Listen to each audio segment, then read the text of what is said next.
हिमाचल सरकार के खिलाफ कोर्ट जाएगा ये पूरा गांव। फैसले के बाद बैकफुट पर आई सरकार। 99 सरकारी स्कूलों को बंद करना हुआ मुश्किल। गांव वालों ने कहा बंद करके तो दिखाओ। हिमाचल में कम हो जाएगी डिग्री कॉलेजों की संख्या, उन्हें मर्ज करने की तैयारी में जुटी है सरकार। सरकार चाहे कोई भी बने, उसका मुख्य उद्देश्य यही होता है कि संसाधनों का विकास किया जाए, और विकास का सीधा अर्थ होता है कि लोगों के जीवन स्तर में सुधार। सरकारें लोगों के लिए सड़कें बनाती हैं, उस पर बसें चलाती हैं, व्यापार होता है, अधिक से अधिक स्कूल खोले जाते हैं, डिग्री कॉलेजों की इमारतें तैयार होती हैं, शिक्षक भर्ती किए जाते हैं, और ये सब सिर्फ इसीलिए होता है ताकि हमारा समाज आगे बढ़े। आखिरकार ये किसी भी सरकार का मूल कार्य होता है, लेकिन हमारे हिमाचल प्रदेश की सरकार क्या कर रही है, ये बड़ा सवाल है। नए स्कूल खोलने की जगह पुराने स्कूलों को बंद किया जा रहा है। 2 स्कूलों को मर्ज करके एक स्कूल बना दिया जा रहा है, और अब खबर यह है कि स्कूलों की ही तरह प्रदेश के डिग्री कॉलेजों को भी मर्ज कर दिया जाएगा। मगर सुक्खू सरकार का ये व्यवस्था परिवर्तन उन पर ही भारी पड़ता हुआ नजर आ रहा है, क्योंकि सरकार के इन फैसलों के खिलाफ प्रदेश की जनता ही विरोध में उतर आई है। इसी तरह 99 प्राइमरी स्कूलों को बंद करने का फैसला भी अब प्रदेश सरकार के लिए चुनौती बन गया है, क्योंकि प्रारंभिक शिक्षा विभाग की तरफ से भेजी गई रिपोर्ट में बताया गया कि 99 स्कूलों में से अधिकतर स्कूल ऐसे हैं जिन्हें अगर बंद किया जाता है तो बच्चों को घने जंगल और खतरनाक नालों को पार करके दूसरे स्कूल जाना पड़ेगा, जो कि सुरक्षा के लिहाज से छात्रों के लिए बिल्कुल भी ठीक नहीं। तो क्या एक बार फिर अपने ही फैसलों के चलते बैकफुट पर आ गई है सरकार? 25 किलोमीटर के दायरे में आने वाले 2 कॉलेजों को मर्ज करने से किस तरह प्रभावित होगी हिमाचल की शिक्षा व्यवस्था? कौन सा है वो गांव जहां के लोगों ने प्रदेश सरकार को दे दी है स्कूल बंद करने पर मामला कोर्ट में ले जाने की चेतावनी? बताएंगे पूरी कहानी, मगर उससे पहले आप हमारे YouTube चैनल को सब्सक्राइब कीजिए और हमारा हौसला बढ़ाइए।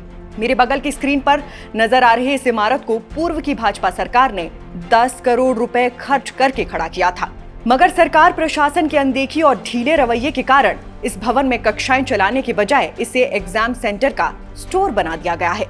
इस भवन की तस्वीर हम आपको इसीलिए दिखा रहे हैं क्योंकि आने वाले वक्त में प्रदेश के कई सारे स्कूल और कॉलेज के भवनों का यही हाल होने वाला है। खबरों के अनुसार प्रदेश सरकार कम छात्र संख्या वाले डिग्री कॉलेजों को मर्ज करने के मूड में है। इसके तहत 25 किलोमीटर के दायरे में मौजूद 2 डिग्री कॉलेजों में अगर छात्रों की संख्या कम है तो उन्हें अब मर्ज करके एक बना दिया जाएगा, और इसके लिए शिक्षा विभाग ने सभी जिला उपनिदेशकों से 15 दिनों के भीतर रिपोर्ट जमा करने के लिए भी कहा है। अब इन कॉलेजों को मर्ज किए जाने से जहां प्रदेश में डिग्री कॉलेजों की संख्या कम हो जाएगी, वहीं 50-55 किलोमीटर के इलाके में 1 या 2 डिग्री कॉलेज हो जाने से छात्रों को कई तरह की समस्याओं का सामना करना पड़ेगा। एक उदाहरण से समझिए। एक बार के लिए मान लेते हैं कि धर्मशाला के डिग्री कॉलेज में छात्रों की कम संख्या है, और फिर 24 किलोमीटर दूर स्थित नगरोटा डिग्री कॉलेज में भी कम छात्र हैं। ऐसे में सरकार इन दोनों कॉलेजों को मर्ज करने का फैसला लेती है, तो इसका सीधा असर दोनों कॉलेजेस में पढ़ने वाले बच्चों पर पड़ेगा, क्योंकि सरकार को ये बात समझनी चाहिए कि प्रदेश का कोई भी डिग्री कॉलेज सिर्फ किसी गांव, मोहल्ले या कस्बे का डिग्री कॉलेज नहीं होता, बल्कि 20 से 25 किलोमीटर के दायरे का कॉलेज होता है। धर्मशाला जैसे कॉलेजों में प्रदेश भर के छात्र पढ़ाई करने जाते हैं। ऐसे में अगर सरकार कॉलेजों को भी मर्ज करने लग जाती है तो इससे सीधे तौर पर छात्रों की पढ़ाई प्रभावित होगी। हिमाचल के सिरमौर जिले से सामने आई इस दूसरी खबर को ही देखिए। यहाँ स्थित हरिपुरधार के रनवा गांव का प्राइमरी स्कूल बंद होने की कगार पर है, और गांव के लोग इस बात से काफी नाराज हैं।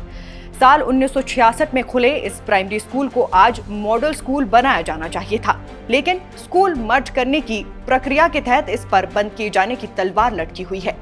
इस मामले में गांव के लोगों ने प्रदेश सरकार को सीधी चेतावनी देते हुए कहा है कि हम अपने बच्चों को 3.5 किलोमीटर दूर नए स्कूल में नहीं भेजेंगे, और अगर सरकार ने रनवा स्कूल को बंद किया तो हम कोर्ट में जाएंगे। आपको बता दें कि स्कूलों को बंद करने और मर्ज करने की नोटिफिकेशन जारी करने से ठीक पहले शिक्षा अधिकारी असमंजस में पड़ गए हैं, क्योंकि ऐसे करीब 99 सरकारी स्कूल हैं जिन्हें बंद करना सरकार के लिए चुनौती बन गया है। अब स्कूल कॉलेजेस को बंद और मर्ज करने जा रही कांग्रेस सरकार के इस नए व्यवस्था परिवर्तन पर आप दर्शकों की क्या राय है, हमें कमेंट बॉक्स में बताइएगा। अभी के लिए बस इतना ही। नमस्कार।